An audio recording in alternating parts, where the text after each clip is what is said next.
Tara kain na, tara kain na.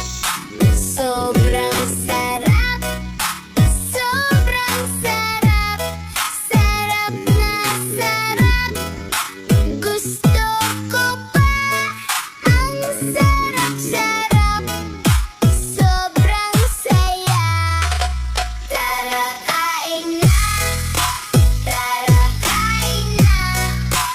Sobrang sarap, sobrang sarap. Sarap na sarap, gusto ko pa.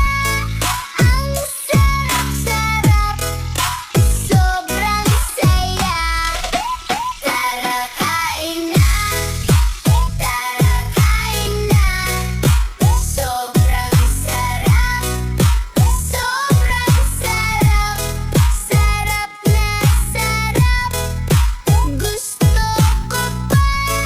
Ang sarap-sarap.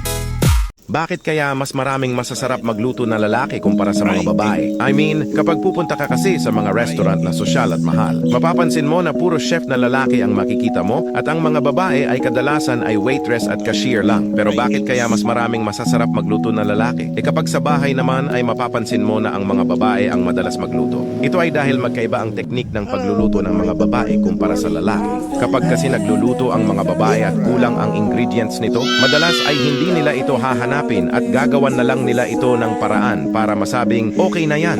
Samantalang ang mga lalaki kapag nagluluto ay gusto palagi na kumpleto ang ingredients nito. Hindi sila nagsisimula hanggat may kulang pa at sobrang arte